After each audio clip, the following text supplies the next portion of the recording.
Imagina una estructura así, ¿eh? Serpenteando por montañas, desiertos, miles de kilómetros. Un ícono, ¿no? De una civilización milenaria. Hablamos, claro, de la Gran Muralla China. La imagen que todos tenemos en mente. Exacto. Pero, a ver, ¿fue realmente una muralla única? ¿Y eso de que se ve desde la Luna? Hoy vamos a hacer una exploración un poco más a fondo de esta maravilla. Perfecto, porque hay mucho mito alrededor. Muchísimo. Nuestro tema es ese, la Gran Muralla. Y lo primero creo es entender que no es una muralla, es una red, ¿no? Muy compleja. Fortificaciones construidas durante siglos. Exacto, un sistema defensivo enorme y heterogéneo. Vamos a usar información histórica, arqueológica, bueno, para intentar separar un poco el grano de la paja. ¿Qué falta hace? Nuestra misión, si queremos llamarla así, descubrir la historia real, para qué sirvió de verdad y por qué nos sigue fascinando tanto. Vale, pues vamos a ello. Venga. Empecemos por la escala, que ya hemos dicho que es que no es un muro y ya está, es un sistema. Murallas, sí, pero también cuarteles, torres, fosos. Toda una infraestructura, sí. Su propósito principal era la defensa, claro, contra grupos nómadas de la estepa, como los Xiongnu, los mongoles. Que eran una amenaza constante, imagino. Claro, para el imperio agrícola chino. Pero no solo era defensa militar pura y dura, también servía para el control fronterizo. ¿En qué sentido? Pues para regular quién entraba y salía, la inmigración y, muy importante, para cobrar impuestos. Piensa en la ruta de la seda, por ejemplo. Ah, claro. O sea, una herramienta de gestión de la frontera, más allá de lo militar. Justo eso. ¿Y la longitud? La longitud total es que las cifras marean un poco. Son enormes, sí. Hubo un estudio muy detallado en China en 2012 de su Administración Nacional del Patrimonio Cultural. Ajá. Y calcularon que todo el sistema completo, o sea, sumando muros de distintas épocas, trincheras, incluso barreras naturales que se usaron como parte de la defensa, Sumando todo. pues abarca 21.196,18 kilómetros. 21.000, madre mía. Es una distancia brutal. Una barbaridad. Más de la mitad de la circunferencia de la Tierra, para hacernos una idea. Normal que sea patrimonio de la humanidad y una de las nuevas 7 maravillas, claro. No es para menos, desde luego. Con esas dimensiones. Y a ver, ¿cómo la llamaban allí en China? ¿Siempre fue la Gran Muralla? Pues no siempre. Ha tenido varios nombres a lo largo de la historia. El término Changcheng, que significa literalmente muralla larga, ya aparece en registros muy antiguos, del historiador Sima Qian, por ejemplo. Muralla larga. Vale. Luego, más tarde, se hizo popular otro nombre, Wanli Changcheng. Guanli. ¿Qué significa Guanli? Pues Wan es 10.000 y Li era una unidad de medida de distancia china, que equivalía a unos 500 metros, más o menos. O sea, la muralla larga de 5.000 kilómetros. No me salen las cuentas con los 21.000 de antes. Ah, es que ahí está el truco. El 10.000, Wan, en chino antiguo, a menudo no es literal. Es una forma de decir innumerable, incontable, inconmensurable. Expresa grandeza, una cantidad enorme, no una medida exacta. Ah, vale, vale. Es un número simbólico, digamos. Eso es. Como cuando decimos te lo he dicho 1000 veces, no son 1000 exactas. Entendido. ¿Pero se usaron siempre esos nombres? ¿Larga muralla o muralla de 10.000 li? Pues curiosamente no. Parece que después de la dinastía Qin, la del primer emperador, que quedó asociada a una imagen de tiranía y de grandes costes humanos, Sí. Pues muchas dinastías posteriores evitaron usar el término larga muralla para sus propias construcciones defensivas. ah, sí. ¿Y qué usaban? Pues palabras quizás más neutras o diferentes, como Sai, que significa frontera, Yuan, que es como rampa o muro bajo, o Bianqiang, muro fronterizo. Incluso nombres más poéticos como frontera púrpura o dragón de tierra. ¡Qué curioso! Como si quisieran distanciarse un poco de la obra de Qin. Exacto. Parece que había una connotación negativa asociada a ese término y a esa época. Entonces, ¿de dónde viene nuestro nombre, Gran Muralla? ¿Y el Great Wall inglés? Pues esos nombres vienen de los relatos de los primeros europeos que llegaron a China, sobre todo a partir del siglo XVI. Hablaban de The Chinese Wall, la muralla china. Ajá. Y con el tiempo, quizás por la impresión que causaba, evolucionó a Great Wall of China, la Gran Muralla. Curiosamente, en otros idiomas, como el alemán, se sigue usando un término más literal, Chinesische Mauer, muralla china. O sea, que hasta el nombre tiene su propia evolución e historia. Totalmente. Una historia que, claro, no se construyó de la noche a la mañana. Esto llevó siglos. Uf, siglos y siglos. De hecho, las técnicas para construir murallas defensivas ya se conocían en China mucho antes de la unificación. Estamos hablando de los siglos 8 al 5 antes de Cristo. El periodo de primaveras y otoños y los reinos combatientes, ¿no? Exacto. En esa época, los distintos estados que luchaban entre sí, Qin, Wei, Shao, Qi, todos esos ya construían sus propias fortificaciones para protegerse de los vecinos. ¿Y cómo eran esas primeras murallas? Pues principalmente de tierra pisonada, o sea, compactando tierra húmeda capa sobre capa dentro de un encofrado. A veces también usaban piedras si estaba disponible localmente. Vale, tierra apisonada. Y entonces llega el unificador, el famoso primer emperador, Qin Shi Huang. Eso es, en el 221 a.C., unifica China. Y una de sus grandes, obsesiones era asegurar el imperio. Ordenó destruir las murallas interiores, las que separaban los antiguos reinos. Para unificar de verdad el territorio. Claro, pero al mismo tiempo mandó construir nuevas murallas y conectar fortificaciones que ya existían en la frontera norte. Su principal amenaza eran los Xiongnu, un pueblo nómada muy poderoso. La típica tensión entre imperio sedentario y nómadas. Exacto. Y la idea de Qin no era tanto crear una frontera fija y estática, sino más bien un sistema defensivo dinámico. El lema era algo así como construir y avanzar. ¿Y los materiales? Pues lo que hubiera a mano.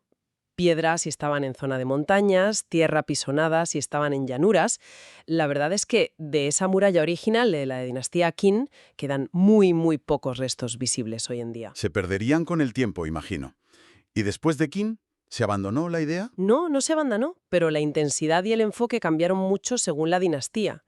Los Han, por ejemplo, que vinieron después de Qin, sí que repararon, reconstruyeron y expandieron secciones, sobre todo hacia el oeste. Ujú. Luego hubo periodos, como con las dinastías Tang y Song, donde no se hizo un esfuerzo significativo en construir este tipo de murallas en el norte. Tenían otras prioridades u otras estrategias defensivas. O sea, que hubo altibajos. Sí, y lo interesante es que incluso dinastías que no eran de origen Han, como los Liao, que eran Khitan, o los Jin, que eran Jurchen, y que gobernaron partes del norte de China, Sí. también construyeron sus propias murallas defensivas, a menudo incluso más al norte de donde estaban las murallas chinas anteriores. La idea de la defensa amurallada persistía. Vale, pero entonces llegamos al momento clave para la imagen que tenemos hoy. La dinastía Ming. Correcto. La dinastía Ming, que va de 1368 a 1644, es la gran constructora. Las secciones más famosas, las más fotografiadas, las que visitan los turistas, esas son Ming. ¿Y por qué se lanzaron a construir tanto los Ming? Pues fue en gran medida una reacción. Tuvieron una derrota militar muy dura contra los mongoles Oirat en la batalla de Tumu en 1449. Capturaron al propio emperador. Vaya desastre. Un desastre total. Y a partir de ahí parece que la estrategia Ming cambió hacia una postura mucho más defensiva. Se centraron en construir y reforzar murallas como principal línea de defensa. Y además las hicieron diferentes, ¿no? Más sólidas. Mucho más. Ahí es donde se empieza a usar masivamente el ladrillo y la piedra, en lugar de depender tanto de la tierra pisonada. Los ladrillos cocidos eran más resistentes, más fáciles de transportar en algunos casos, y permitían construir más rápido y estructuras más elaboradas. Y más altas, supongo. Y más altas, y con mejores acabados. Se estima que construyeron, una cantidad enorme de torres de vigilancia, quizás hasta 25.000 torres. 25.000. ¡Qué barbaridad! Sí, sí. Pusieron especial énfasis en reforzar las secciones cercanas a la capital, Pekín. Hubo generales famosos como Qi Shi Huang, que en el siglo XVI supervisó la mejora de cientos de kilómetros, revistiendo muros de tierra con ladrillos, construyendo torres nuevas. O sea, una inversión gigantesca. Enorme. También construyeron otras defensas, como la llamada muralla de Liaodong, en el noreste, que era más bien un gran dique de tierra con foso para proteger esa región. Pero, con todo ese esfuerzo, al final los manchúes conquistaron China igualmente. ¿No sirvió la muralla Ming? Bueno, sí sirvió durante mucho tiempo para frenar incursiones y controlar la frontera. Los manchúes la cruzaron varias veces para hacer razias, pero no la conquistaron militarmente de forma frontal, digamos. Entonces, ¿cómo entraron? La caída final del Imperio Ming en 1644 fue más compleja. Tuvo que ver con rebeliones internas que debilitaron al imperio. Y la clave fue que un general Ming, Wu Sangui, que controlaba el estratégico Paso Shanghai. El extremo oriental de la muralla, ¿no? Exacto, un punto crucial. Pues este general decidió abrirles las puertas a los manchúes. ¿Les dejó pasar? ¿Por qué? Su idea, parece ser, era usarlos como fuerza militar para aplastar a los rebeldes que habían tomado Pekín. Una especie de pacto que le salió fatal. Ya veo. Una apuesta muy arriesgada. Totalmente.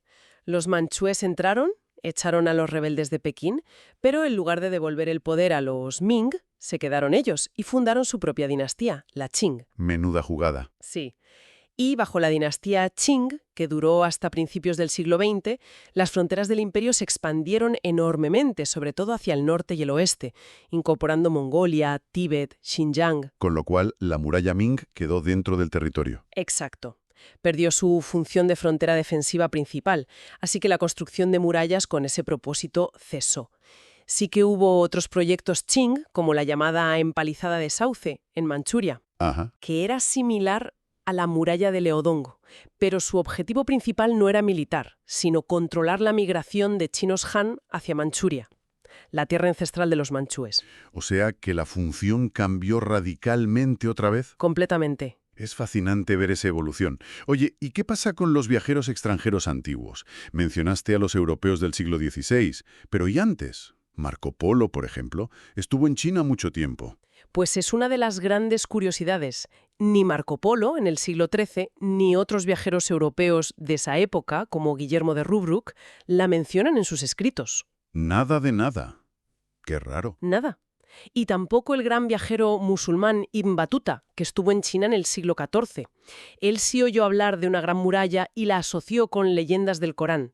La muralla de Dhul Qarnayn contra Gog y Magog. Sí. ¿Y eso qué sugiere? ¿Que no existía?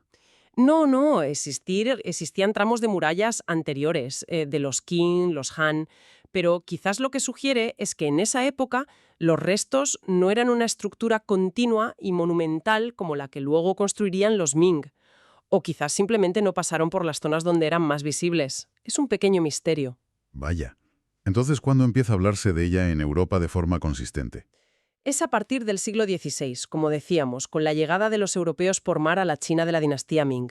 Portugueses, españoles, misioneros jesuitas como Matteo Ricci. ¿Y ellos sí la ven? Ellos sí ven y describen las murallas Ming, que estaban en plena construcción o refuerzo en esa época.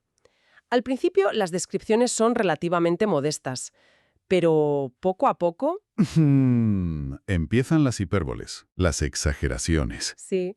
Y se empieza a difundir esa idea errónea de que esas murallas Ming eran las mismas que había construido el primer emperador Qing 1800 años antes, como si fuera una única obra faraónica continua a través del tiempo. Que ya hemos visto que no es así. Para nada. Y luego, ya en el siglo XIX, sobre todo después de las guerras del opio, cuando China se ve forzada a abrirse más a Occidente, ¿Sí? la muralla se convierte en una atracción turística casi obligatoria para los viajeros occidentales. Y los relatos de viajes de esa época, las primeras fotografías, todo eso contribuyó enormemente a crear la fama mundial y la mitología que la rodea. Claro, se convierte en el gran símbolo de China para el exterior. Exacto. Volviendo a la muralla Ming, que es la que nos ha dejado esa imagen icónica. ¿Puedes darnos una idea de por dónde va? Has mencionado los extremos. Sí, a ver, la sección principal de la muralla Ming tiene unos 8.850 kilómetros. Si contamos los muros construidos, las trincheras y las barreras naturales integradas. Casi 9.000 kilómetros. Sí. Su extremo occidental reconocido es el paso Yayu, en la provincia de Gansu, en una zona ya bastante desértica. Vale. Desde ahí avanza de forma discontinua hacia el este, atravesando el corredor de Hexi, entre montañas y desierto. Luego, más al este, en Shanxi, se divide en dos ramales principales. una muralla exterior, que sigue más o menos la frontera con Mongolia Interior, y una muralla interior, que va más al sureste. Y las partes más famosas están cerca de Pekín, ¿no? Efectivamente. Ahí es donde los Ming pusieron más esfuerzo para proteger la capital. La sección de Badalin es quizá la más conocida mundialmente. Fue la primera que se abrió al turismo en la China moderna, en los años 50. La típica imagen de postal. Esa misma. Recibe millones de visitantes, aunque ahora creo que tienen un límite diario. Cerca está también el paso Yuyong, que era estratégicamente vital. Y luego hay otras secciones espectaculares.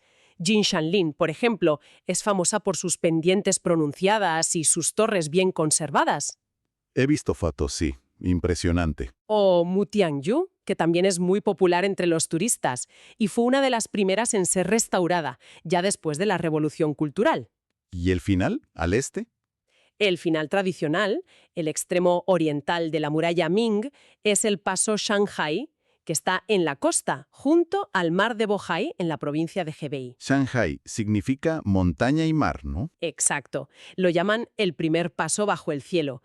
Y la parte que llega justo hasta el agua, que se adentra un poco en el mar, tiene un nombre muy poético. Laolong Tou, la cabeza del viejo dragón. Qué bonito. ¿Sí? Y cerca de Shanghai hay otros puntos interesantes, como Yaoshan, que dicen que es la primera montaña que escala la muralla, o Yumenkou, que es la única sección que se construyó en forma de puente sobre un río. O sea que hay muchísima variedad a lo largo del recorrido. Muchísima. Paisajes desérticos, montañas escarpadas, llanuras, y la muralla se adapta a todo eso. Y lo increíble es que todavía se siguen descubriendo tramos, ¿no has dicho? Pues sí, parece mentira, pero sí. Gracias a la tecnología moderna, como el GPS, las imágenes por satélite, la teledetección, se siguen encontrando secciones que estaban ocultas por la vegetación o que no estaban bien cartografiadas. Recientemente, Sí, sí. Por ejemplo, en 2009 se encontraron unos 180 kilómetros de muralla de la época Ming que estaban como escondidos en las montañas cerca de la frontera con Corea del Norte. Y en 2015, otros 10 kilómetros en la frontera entre las regiones de Ningxia y Gansu. es alucinante. Como si la muralla aún tuviera secretos por revelar. Totalmente. Es un organismo vivo, en cierto modo. Hablemos un poco más de la construcción. Mencionaste la tierra apisonada al principio, y luego los ladrillos y la piedra en la época Ming. ¿Qué más sabemos? Bueno, los materiales dependían mucho de la disponibilidad local y de la época. La tierra apisonada fue fundamental durante siglos. También se usaban piedras sin tallar, madera para estructuras internas o tones.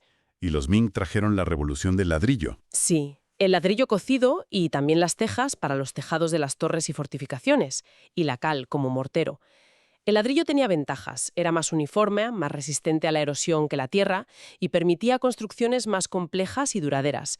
La piedra, claro, seguía siendo crucial para los cimientos, las esquinas, los portales. He oído alguna leyenda un poco macabra sobre los materiales. Eso de que usaban huesos humanos en el mortero o algo así. Sí, esa es una leyenda urbana bastante extendida, pero es completamente falsa. No hay ninguna evidencia arqueológica ni histórica que la respalde. Es un mito. Menos mal. Lo que sí usaron, y esto es fascinante y real, al menos en la época Ming, fue un tipo de mortero muy especial hecho con... ¿Arroz? ¿Arroz? ¿Cómo? Sí, sí. Mezclaban una especie de sopa de arroz, pegajoso, arroz glutinoso, con cal apagada, y resulta que esa mezcla creaba un compuesto orgánico-inorgánico con unas propiedades adhesivas y una resistencia sorprendentes. Mortero de arroz pegajoso. Increíble. Una especie de biocemento de la época. Dicen que era súper efectivo para unir los ladrillos y que ha contribuido mucho a la durabilidad de las secciones Ming. ¿Quién lo iba a decir? Ingeniería de materiales avanzada. Totalmente. ¿Y cómo se comunicaban? A lo largo de miles de kilómetros, con torres, cuarteles, tenía que haber un sistema. Era absolutamente crucial, claro. La clave eran las torres de señales o almenaras.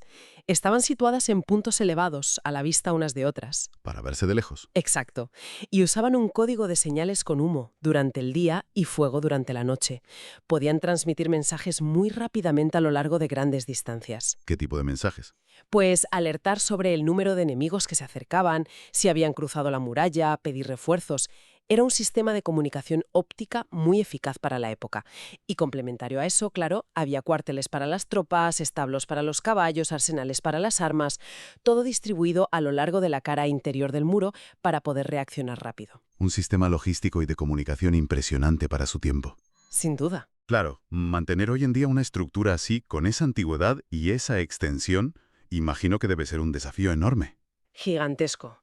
Es un reto constante. Mientras que las secciones más turísticas, sobre todo las que están cerca de Pekín, están relativamente bien conservadas e incluso restauradas, Sí, esas las vemos perfectas. claro, pero son una parte muy pequeña del total. Hay enormes secciones, sobre todo en las zonas más remotas y rurales, que están en muy mal estado, erosionadas, derrumbadas o que simplemente han desaparecido. Desaparecido. ¿Por qué? Pues por muchas razones. Durante siglos, en muchas zonas, la gente local ha utilizado las piedras o los ladrillos de la muralla para construir sus propias casas, corrales, caminos. Era el material de construcción más a mano. Hombre, claro. Reciclaje histórico. Sí. Y luego están las amenazas más modernas. ¿Cómo cuáles? Pues el vandalismo, los grafitis en las zonas accesibles, el robo de ladrillos históricos, a veces con inscripciones, para venderlos en el mercado negro, Qué pena. y también la destrucción causada por proyectos de construcción. Carreteras, minería, a veces atraviesan o dañan secciones de la muralla. Un informe de 2012 estimaba que cerca del 22% de la muralla Ming original ya había desaparecido. ¿Un 22%? Es muchísimo. Es una barbaridad. Y luego está la erosión natural, que sigue actuando. Especialmente en las zonas desérticas, como en Gansu, las tormentas de arena son muy agresivas. Hay tramos de muralla de tierra apisonada que originalmente medían quizá 5 metros de alto y ahora apenas llegan a 2. Se le está comiendo el desierto, literalmente. Poco a poco, sí. He leído también sobre algunas reparaciones que han sido polémicas, ¿no? Sí, ha habido casos. En 2014 hubo críticas por una restauración en una sección donde se usó cemento moderno de una forma que, bueno, afeaba mucho el aspecto original. Claro, pierde la esencia. Y más recientemente, en 2023, hubo un caso bastante sonado de unos trabajadores de la construcción en Shanxi que para hacer un atajo para una excavadora ensancharon una brecha que ya existía en un tramo de muralla. Causaron un daño irreparable a una sección de la era Ming. Para pasar una excavadora, madre mía. Sí, por ahorrarse unos kilómetros de rodeo. Una falta de conciencia terrible. Desde luego. Y bueno, llegamos al gran mito por excelencia, la pregunta del millón. ¿Se ve la Gran Muralla desde el espacio? El mito espacial. A ver, empecemos por lo más lejano, la Luna. Vale. ¿Se ve desde la Luna? La respuesta es un no rotundo, categórico, imposible. Tan claro. Clarísimo. Piensa que la Luna está a una media de 384.000 kilómetros de la Tierra. La muralla, aunque es larguísima, es relativamente estrecha. Verla desde la Luna sería como intentar ver un cabello humano desde, no sé, 3 kilómetros de distancia. Es físicamente imposible para el ojo humano sin ayuda. Vale, desde la Luna, descartado. Pero el mito es increíblemente persistente. Muchísimo. Y tiene raíces antiguas, ¿eh? Ya en el siglo XVIII un anticuario inglés llamado William Stukeley especuló sobre ello. Y luego en el XIX otros escritores. Se popularizó enormemente en el siglo XX, en parte gracias a cosas como los cómics de Ripley's Believe It or Not, en los años 30, que lo afirmaban como un hecho. Él, aunque usted no lo crea. Ese mismo. Caló hondo. Vale, Luna descartada. Pero ¿qué pasa con la órbita terrestre baja? Por ejemplo, desde la Estación Espacial Internacional, que está a unos 400 kilómetros de altura. ¿Desde ahí sí se ve? A ver, aquí la cosa se vuelve un poco más matizada. La respuesta corta sigue siendo probablemente no a simple vista o solo con extrema dificultad y en condiciones ideales. O sea que tampoco es fácil. Nada fácil. La propia NASA ha dicho oficialmente que la muralla es apenas visible desde la órbita baja y solo bajo condiciones casi perfectas de iluminación y atmosféricas, y que en cualquier caso no es más conspicua que otras muchas estructuras humanas largas y lineales, como las carreteras que cruzan desiertos, por ejemplo. Me entiendo. ¿Y qué dicen los astronautas? Porque algunos han afirmado haberla visto. Sí, los testimonios son contradictorios. Algunos astronautas, como Gene Cernan o Ed Lu, dijeron en su momento que creían haberla visto, pero otros muchos, incluyendo Neil Armstrong, han dicho que no. Y muy significativamente, el primer astronauta chino, Yang Liwei, dijo en 2003 que él no pudo verla desde el espacio. Eso es bastante revelador, ¿no? Bastante. Hubo incluso una foto famosa, publicada por la Agencia Espacial Europea, que supuestamente la mostraba, pero luego resultó ser un río. Vaya. Y Leroy Chiao, un astronauta estadounidense de origen chino, que estuvo en la estación espacial, hizo un esfuerzo por fotografiarla. Consiguió una imagen donde se intuye una línea muy débil, pero era tan indistinta que ni él mismo estaba seguro de si era la muralla o no. Entonces, la conclusión científica es... La conclusión es que, aunque teóricamente podría ser posible distinguirla a simple vista desde la órbita baja, si sabes exactamente dónde mirar y las condiciones son absolutamente perfectas, luz rasante, sin nubes, atmósfera limpia, buen contraste con el terreno, no es algo que salte a la vista ni mucho menos. No es esa línea majestuosa que se ve claramente desde el espacio que el mito nos ha vendido. Queda desmontado el mito, entonces. O al menos muy matizado. Muy matizado. Así que, resumiendo un poco todo lo que hemos hablado, la Gran Muralla no es una cosa única, no es ese muro continuo y homogéneo de la imaginación popular. Es mucho más. Es una red complejísima. Diferentes muros de distintas épocas, construidos con técnicas variadas, con propósitos que también evolucionaron. Un reflejo de la historia de China, de sus miedos, de sus ambiciones, construido con un ingenio increíble, pero también con un coste humano que debió ser inmenso. Exacto. Es un testimonio arquitectónico apabullante, desde luego, pero quizás es aún más interesante como un reflejo físico de siglos y siglos de política, de estrategias de defensa, de interacción cultural, en esa zona de fricción que siempre fueron las fronteras del norte de China. Una historia que además sigue viva, entre los nuevos descubrimientos que aún se hacen y el deterioro constante de muchas partes. Sí, es un patrimonio vivo y a la vez muy frágil. Y con esto quizás podemos dejar una idea final para darle una vuelta. Toda esa energía descomunal, esos recursos, ese tiempo invertido durante siglos en construir, reconstruir, defender estas barreras físicas. ¿Qué nos dice ese esfuerzo monumental sobre esa tensión histórica, casi universal, entre los imperios agrícolas sedentarios y los pueblos nómadas de las estepas? Esa es buena pregunta. Refleja un choque de mundos, ¿no? Y quizás llevándolo al presente, podríamos encontrar paralelismos, ya no con muros físicos necesariamente, aunque también los hay, sino con otras barreras quizás más conceptuales, o digitales, o económicas, que las sociedades actuales siguen levantando para intentar definir y defender sus fronteras, sean las que sean. Es una reflexión interesante. Sí, las formas cambian, pero quizás la necesidad de definir un nosotros y un ellos y de proteger esa definición sigue estando ahí de alguna manera. Ahí queda esa idea. Para pensar. Pues hasta aquí nuestra exploración de hoy. Ha sido fascinante. Un placer, como siempre. Hasta la próxima.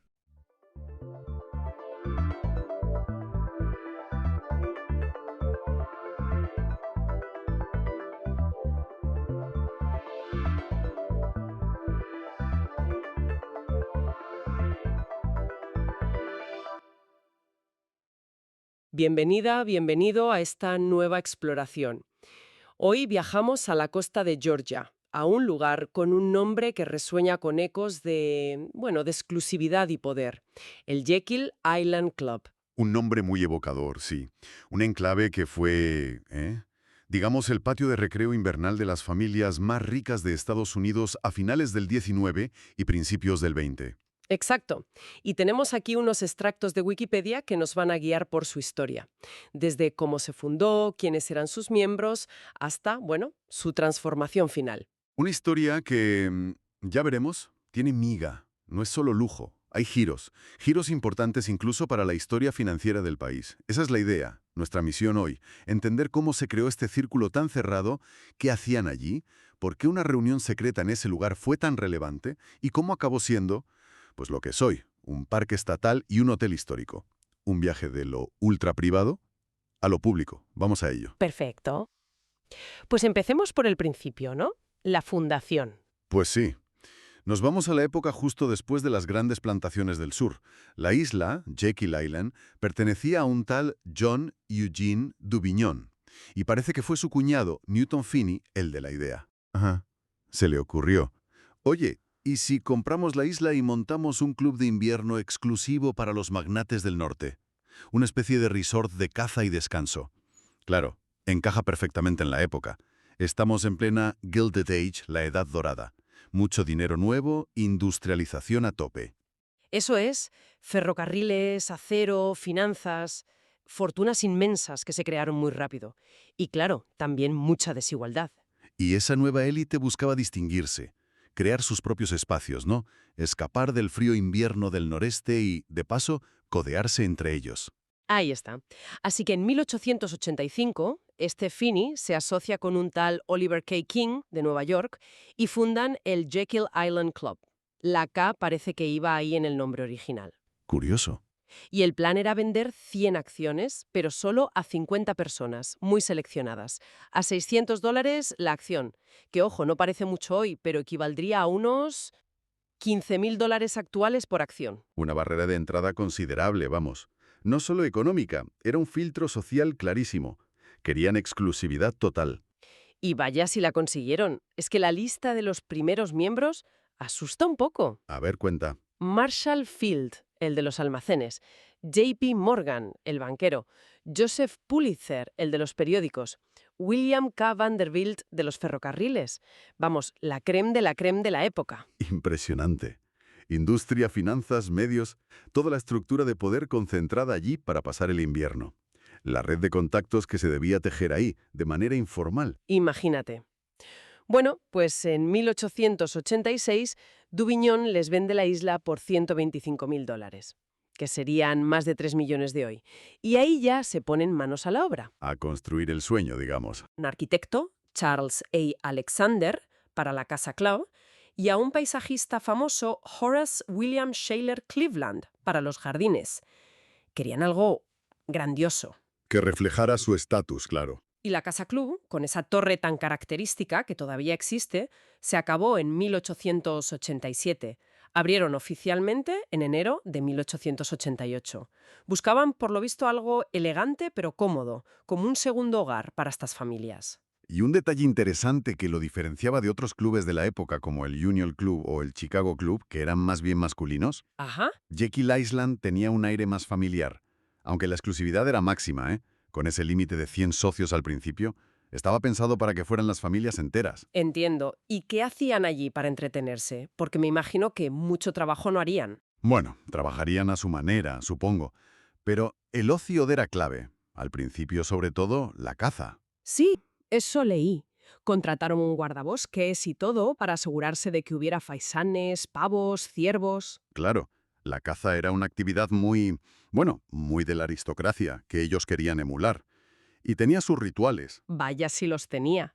Por lo visto, los miembros tenían que entregar lo que cazaban cada día al club. Sí, sí. Y luego se lo cocinaban y se lo servían a todos en el comedor. Hasta tenían un taller de taxidermia para disecar los trofeos. Era un mundo aparte, totalmente autosuficiente, con sus propias normas. Ya te digo.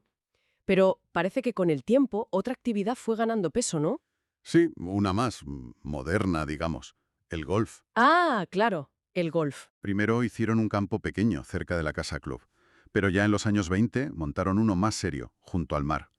Parte de ese campo, de hecho, todavía se puede jugar hoy. Qué curioso. El golf se convirtió en el deporte de la élite empresarial, un sitio para socializar y, seguro que para cerrar algún negocio discretamente entre hoyo y hoyo, me lo imagino. Y aparte de caza y golf, pues lo típico, paseos a caballo, tenis, montar en bici, el ocio de la gente bien de la época. Pero insisto, no eran solo pasatiempos, eran parte de un estilo de vida muy concreto, una forma de mantener las redes, de socializar, de mostrar estatus. La isla era como una burbuja. Una burbuja dorada, sí, aislada del mundo. Suena idílico, casi novelesco, sí. Pero esa misma burbuja, ese aislamiento, fue clave para lo que vino después. Aquí la cosa se pone seria, ¿verdad? Nos vamos a 1910. Diciembre de 1910. Jekyll Island se convierte, sin buscarlo, en el escenario de una reunión secreta que, bueno, que cambió la historia financiera de Estados Unidos. Tela. ¿Y eso por qué? ¿Qué pasó? Pues, a ver, el contexto es el pánico de 1907.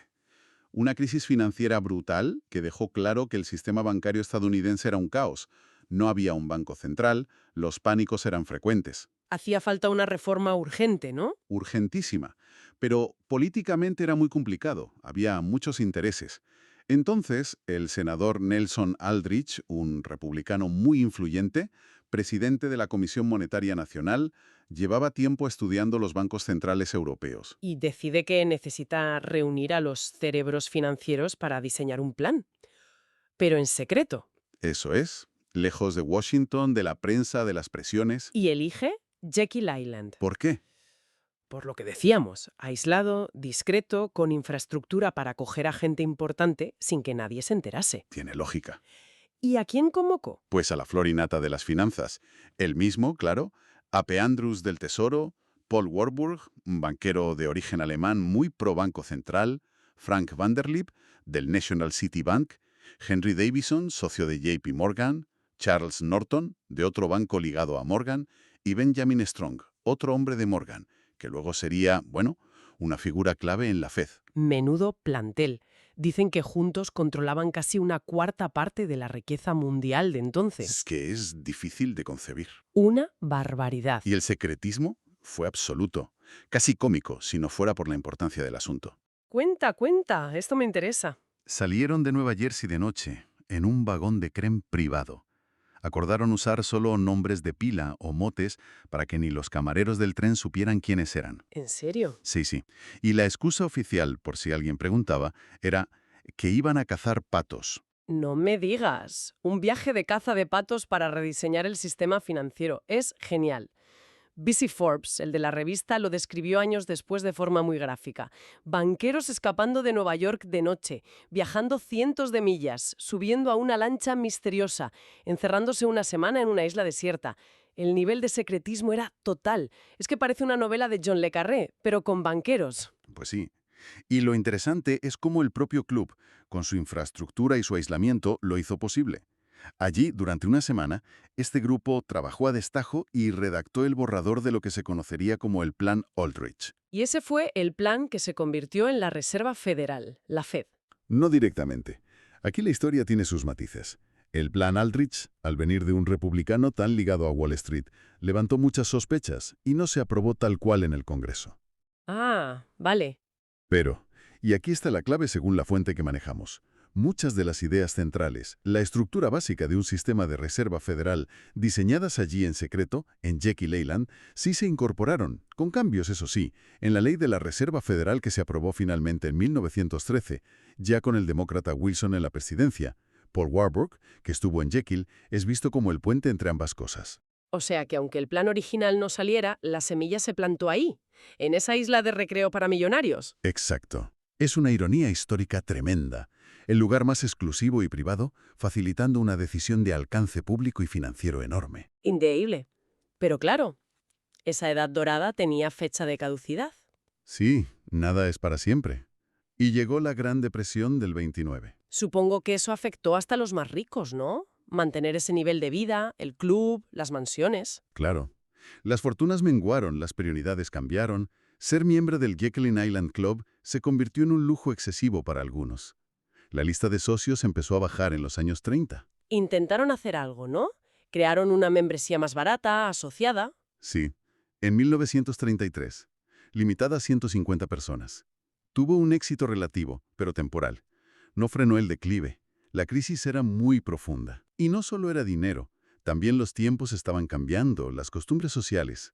Y entonces, la puntilla. La Segunda Guerra Mundial. Eso fue definitivo. El club abrió para la temporada de invierno de 1942, pero tuvieron que cerrar antes de tiempo. ¿Por qué? Pues por problemas económicos, claro, pero sobre todo por falta de personal. La guerra se llevó a muchos trabajadores, a los ejércitos o a las fábricas que pagaban mejor. Simplemente no había gente suficiente para mantener aquello funcionando. Esa fue la última temporada, el fin. Qué final tan abrupto, ¿no? Marcado por dos crisis mundiales. El presidente del club aún quería reabrir después de la guerra. Tenía esperanzas, sí, pero el mundo era otro. Y entonces el estado de Georgia vio su oportunidad. Ajá. En 1946, un político importante del estado, Melvin E. Thompson, propuso comprar una isla barrera para hacer un parque público. Y Jekyll Island, con su historia y sus edificios, aunque estuvieran un poco dejados, parecía perfecta. Vaya giro. De símbolo de la élite a parque para todos. Me imagino la cara de algunos exmiembros. Seguramente no les hizo mucha gracia, ¿no? Pero la situación era la que era. Al final, el Estado compró la isla en 1947. Usaron una orden de expropiación por $675.000, unos 7,4 millones de hoy, más o menos. Y ahí empieza otra etapa, el Estado intentando gestionar el club como un hotel público. Sí, pero no les fue bien. Resultó ser un fracaso financiero. Mantener esas estructuras enormes, adaptarlas para otro tipo de público, era complicado y caro. El hotel estatal cerró en 1971. O sea que el paso a lo público tampoco fue fácil. No para nada. Gestionar un patrimonio así es complejo. Pero, a pesar del cierre, el valor histórico del lugar era evidente. Y empezaron a reconocerlo oficialmente, ¿no? Exacto. En 1972 lo metieron en el Registro Nacional de Lugares Históricos. Y en 1978, un paso más. Lo declararon Distrito Histórico Nacional. Eso ya es el máximo nivel de protección, reconociendo su importancia para la historia del país. Un área enorme, casi 100 hectáreas, con 33 edificios originales protegidos. Eso ya daba una base sólida para pensar en recuperarlo de verdad. Claro, ya había habido planes antes, como los de una arquitecta paisajista, Claremont Hugger Lee, en los 60s, que quería devolverle el aspecto de principios de siglo. Esos planes sentaron precedente, imagino. Sí, fueron importantes para mantener viva la idea de la preservación y sirvieron de inspiración para lo que vino después. Que fue el Renacimiento, podríamos decir. Podríamos. En 1985, la Casa Club y otros edificios reabrieron como hotel de lujo, el Jekyll Island Club Hotel, que hoy es el Jekyll Island Club Resort, y forma parte de los Historic Hotels of America. O sea que vuelve el lujo, pero ahora democrático, por así decirlo. Abierto a quien pueda pagarlo, claro, pero no a un club cerrado. Exacto. Se cierra el círculo de una manera curiosa. Puedes alojarte allí y sentir un poco esa atmósfera histórica. Mientras el resto de la isla es un parque estatal, con playas, naturaleza. Y pasear por ese distrito histórico debe ser una pasada. La Casa Club, por supuesto, pero también las cottages, que de cottages tenían poco. Eran mansiones. La de los Rockefeller, aunque no fuera suya al principio, la Crane Cottage, que dicen que es espectacular. Sí, de estilo mediterráneo. O la Hollyburn Cottage, que es interesante porque usaron tabby, ese hormigón antiguo con conchas, o la mistletoe, estilo holandés. Cada una con su personalidad, reflejo de sus dueños. Y no solo casas, está la Faith Chapel, la capilla que construyeron los miembros, con gárgolas tipo Notre Dame y puño una vidriera de Tiffany. Una joya, sí. Y los apartamentos Sanssouci, de 1896, que son importantes porque son como uno de los primeros condominios de Estados Unidos. El propio J.P. Morgan tenía un apartamento allí. ¡Anda! Prefería apartamento a mansión. ¡Qué curioso! Parece que sí. Y hasta los edificios más funcionales han encontrado nueva vida, como la antigua central eléctrica del club. ¿Qué hay ahí ahora? Pues el Georgia Sea Turtle Center, un hospital y centro de investigación de tortugas marinas, que además se puede visitar. Es un ejemplo genial de cómo reutilizar el patrimonio conectándolo con temas actuales, como la conservación. La verdad es que hemos recorrido un siglo de historia increíble en esta isla. Desde ese Olimpo de la Gilded Age, sus rituales, la reunión secreta de la Fed, el declive y esta resurrección como lugar histórico y turístico. Es una historia de contrastes brutales. ¿Con qué nos quedamos de todo esto? Pues yo creo que nos deja varias ideas. Por un lado, es un espejo de cómo cambian la riqueza, el poder, los símbolos de estatus. Lo que fue el sumum de la exclusividad privada es hoy un bien patrimonial, público. Esa tensión entre lo privado y lo público es la clave de todo, ¿no? Totalmente. Y nos habla de cómo lidiamos con el pasado, con sus luces y sus sombras. La importancia de conservar estos lugares, aunque nacieran de la desigualdad, porque cuentan historias esenciales sobre nosotros. Son testimonios. Y para terminar, una reflexión para darle vueltas. Viendo toda esta trayectoria del club, de ser centro de poder secreto a parque público, ¿qué nos enseña sobre cómo equilibramos hoy la preservación de sitios con pasados complicados, elitistas y la necesidad de crear espacios que sirvan al interés común, que sean inclusivos? Es la gran pregunta, sí, que se plantea en muchísimos sitios históricos. ¿Cómo contamos estas historias de forma honesta, crítica, reconociendo todo, lo bueno y lo malo? ¿Y cómo hacemos que estos lugares conecten con la gente de hoy? Jekyll Island, con esa transformación tan radical que ha vivido, es un caso de estudio perfecto para pensar en ese equilibrio tan delicado.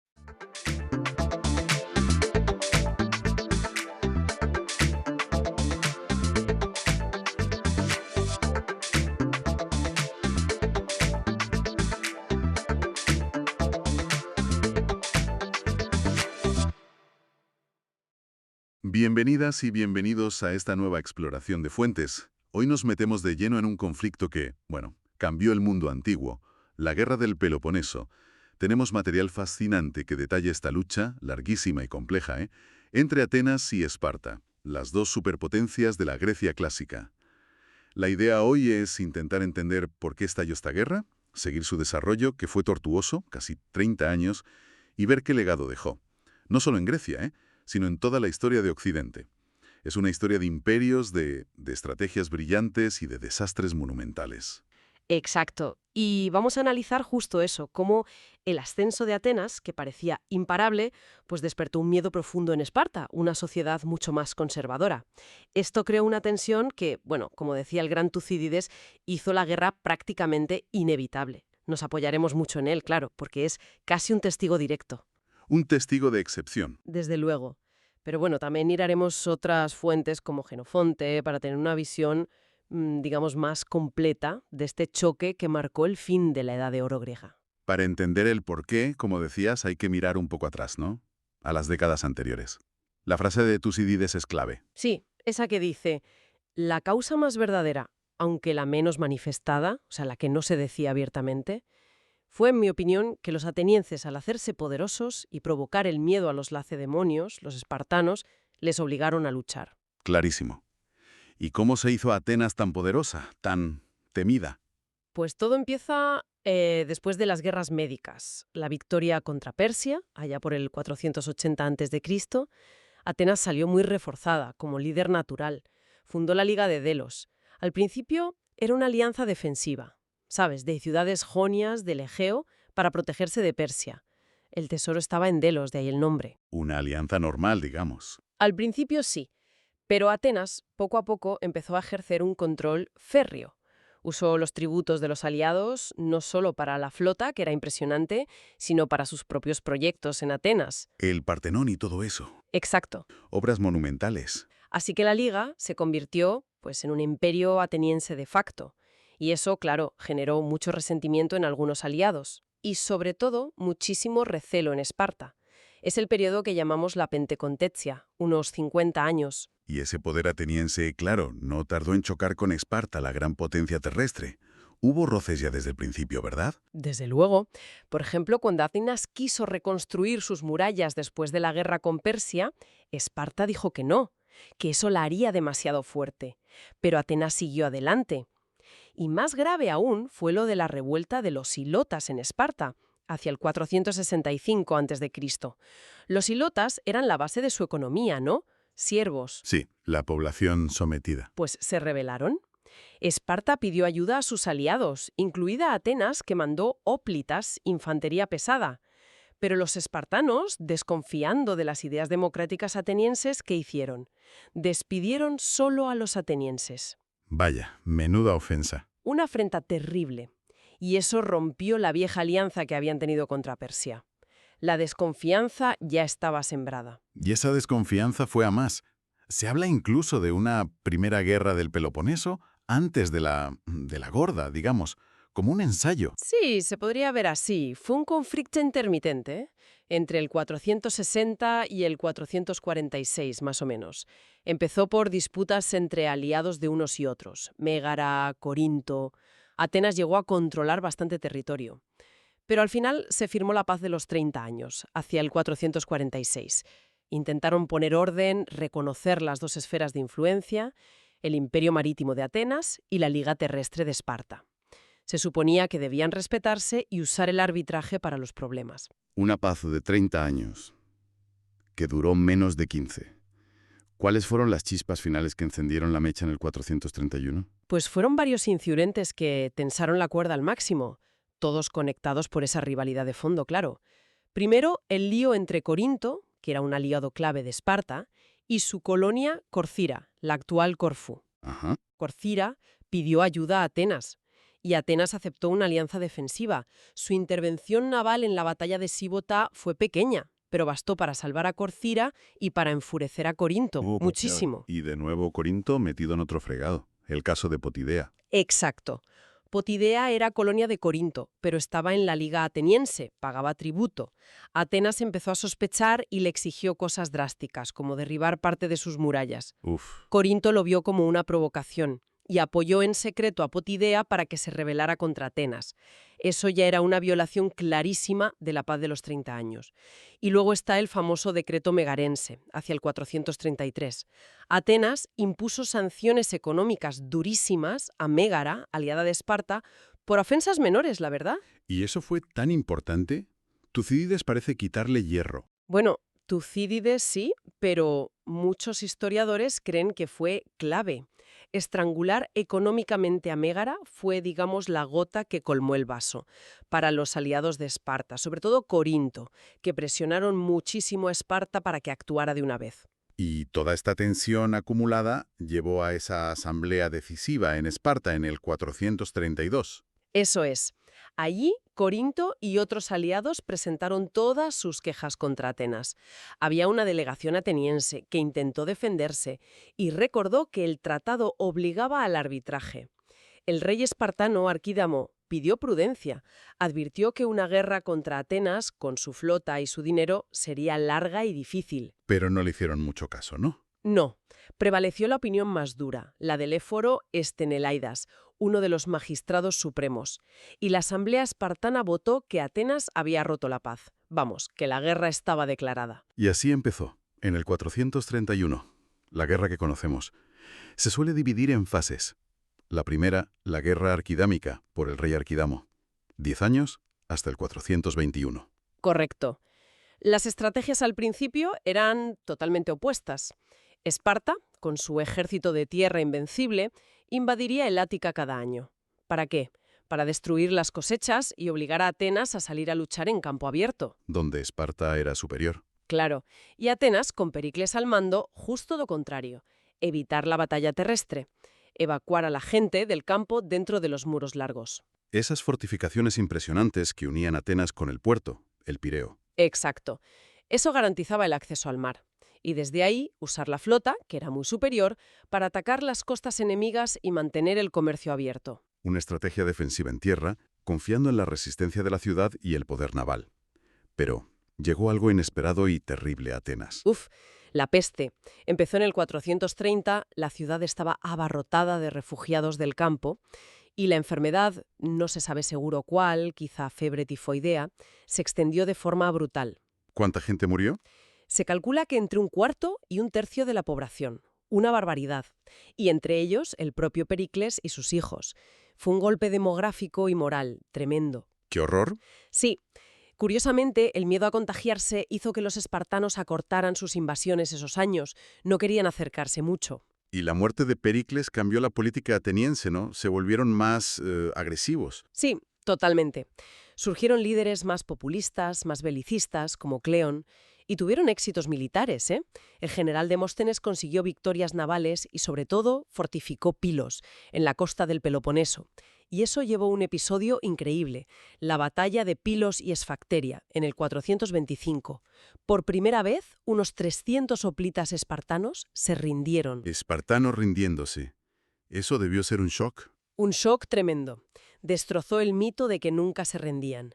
Y dio a Atenas prisioneros muy valiosos para negociar. Esparta tenía que reaccionar a eso. Y lo hizo, con su general más audaz, Brásidas. Se fue con un ejército de aliados e hilotas liberados, les prometió la libertad si luchaban, hacia el norte, a Tracia. Una campaña sorprendente. Y allí conquistó Anfípolis. Exacto. Una colonia ateniense clave por las minas de plata y la madera para los barcos. Por cierto, el comandante ateniense que debía defenderla y llegó tarde. ¿Quién fue? El propio Tucídides, nuestro historiador. Lo exiliaron por ese fracaso. Y gracias a eso pudo viajar y hablar con gente de los dos bandos. Mira tú por dónde. Al final, tanto Brásidas como el ateniense Cleón murieron luchando en Anfípolis en el 422. Y la muerte de estos dos halcones, de los más belícitas, pues facilitó que se negociara el fin de esta primera fase. Lo que nos lleva a la segunda fase, la paz de Nicias, firmada en el 421. ¿Paz de verdad o más bien una tregua? Más bien lo segundo, sí. Se suponía que iba a durar 50 años, pero nada. Llena de tensiones y conflictos indirectos desde el minuto 1. No se cumplieron bien los acuerdos de devolver territorios, hubo cambios de alianzas, Argos intentó montar una coalición contra Esparta con ayuda de Atenas, pero Esparta ganó la batalla de Mantinea en el 418, que fue la batalla terrestre más grande de toda la guerra y reafirmó su control en el Peloponeso. Y en medio de esta supuesta paz, Atenas comete una de sus mayores infamias, ¿no? La masacre de Melos, en el 416. Sí, Melos era una islita neutral de origen dorio, como Esparta. Atenas les exigió unirse a su imperio y pagar tributo. Los melios se negaron, apelando a la justicia, a su derecho a ser neutrales. ¿Y Atenas? La respuesta fue brutal.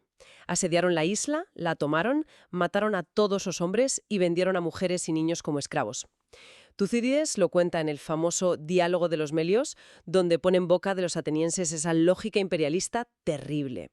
El fuerte hace lo que puede, el débil sufre lo que debe. Escalofriante. Mucho. Una muestra de poder sin límites que además precedió a la decisión más catastrófica de Atenas en toda la guerra, la expedición a Sicilia, 415-413.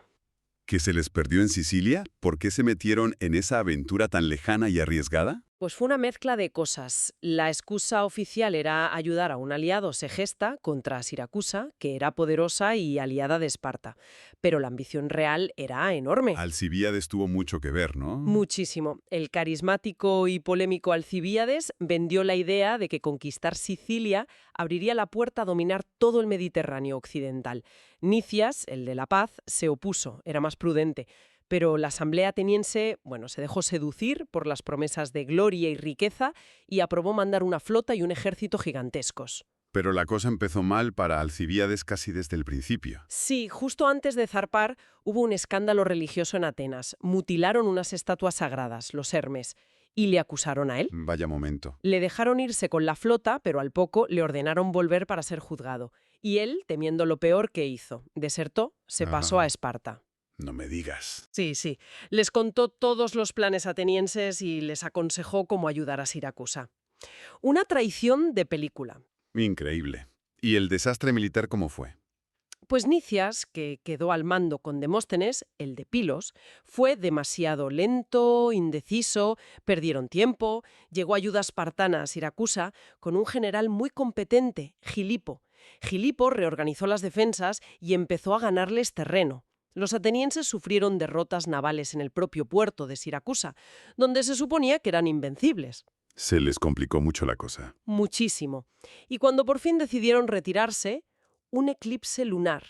Nicias, que era muy supersticioso, lo interpretó como una mala señal y retrasó la evacuación. No, ¿en serio? Sí. Ese retraso fue fatal. La flota fue atrapada y destruida, el ejército intentó huir por tierra, pero los persiguieron, los acorralaron y los aniquilaron. Miles y miles de soldados muertos o esclavos en las canteras de Sicilia. Una catástrofe absoluta. Perdieron muchísimos hombres y naves. Irrecuperable. Parece mentira que Atenas pudiera seguir luchando después de eso. Entramos ya en la última fase, la guerra de Decelia o Jónica, del 413 al 404. ¿Cómo aguantaron? Pues sí, la derrota en Sicilia fue un golpe terrible, pero Atenas demostró una resistencia increíble, la verdad. Esparta, aconsejada por Alcibíades, cambió de estrategia. Fortificaron Decelia, un punto clave en el Ática, muy cerca de Atenas. Desde allí podían hostigar la ciudad todo el año, cortarles suministros por tierra y, muy importante, provocaron la huida de miles de esclavos atenienses. ¿Esclavos? Sí, unos 20.000, muchos de las minas de plata de la Orión. Eso fue un palo económico tremendo para Atenas. Y aquí entra en juego otro actor que hasta ahora estaba más escondido, Persia. Exactamente. Persia vio su oportunidad. Debilitar a Atenas, su viejo enemigo, y recuperar influencia en las ciudades griegas de Jonia, en la costa de Turquía. Los sátrapas persas, los gobernadores, como Tisafernes o Farnabazo, empezaron a dar dinero a Esparta, sobre todo para construir una flota que pudiera competir con la ateniense. El oro persa fue decisivo entonces. Fundamental en esta última fase.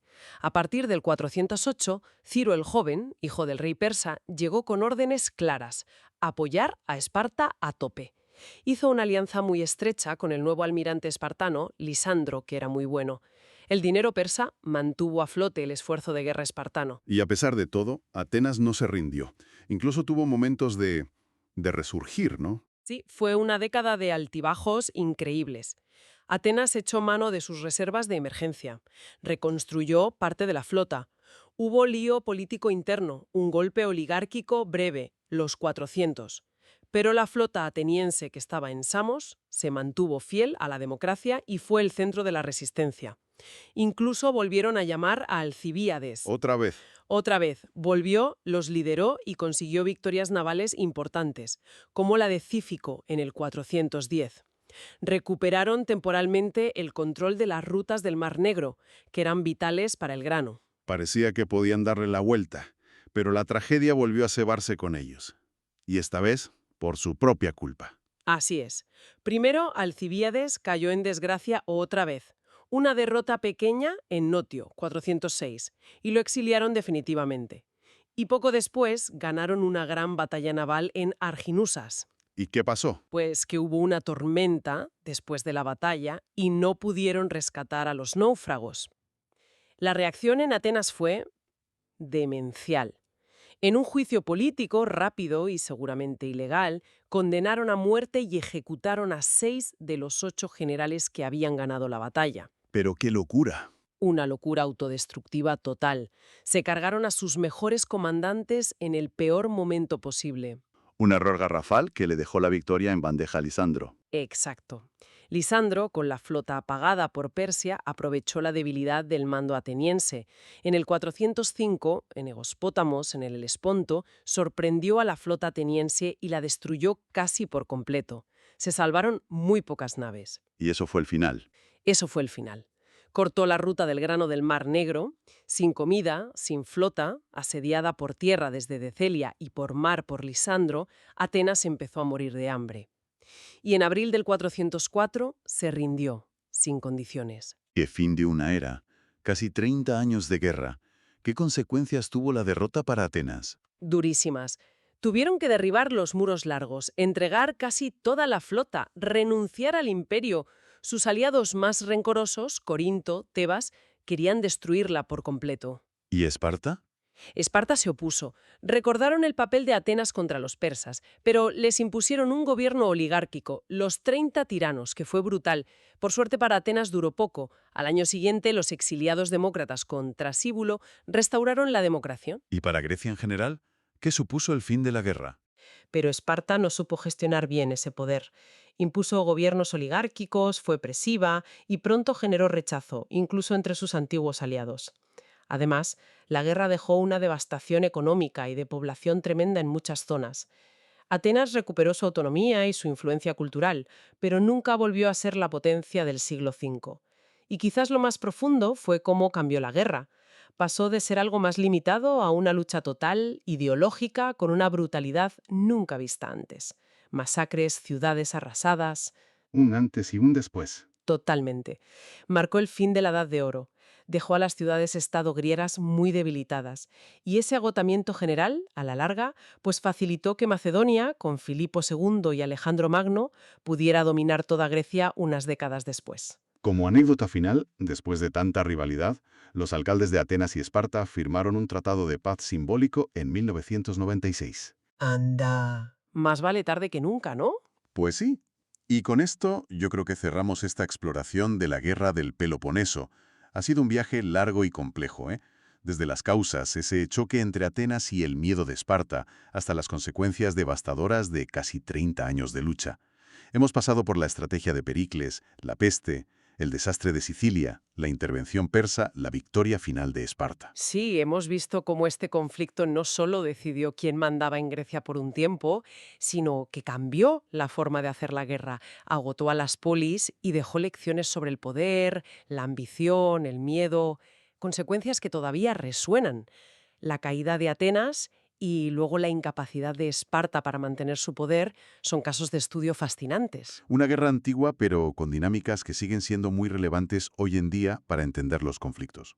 Son magistrales, nos cuentan la estrategia, la política, los discursos. Sí, se centran en los grandes personajes y eventos. Exacto. Pero ¿Podemos realmente imaginar lo que supuso la guerra para la gente común? El campesino del Ática que veía sus olivos arder año tras año, el esclavo que huyó a Decelia buscando libertad, la mujer o el niño de Melos vendidos como esclavos. Sus historias, sus miedos, sus pérdidas. Esa es la cara humana de la guerra que a menudo queda oculta en los grandes relatos. Y pensar en ellos, bueno, creo que nos ayuda a entender la verdadera dimensión de estos conflictos históricos.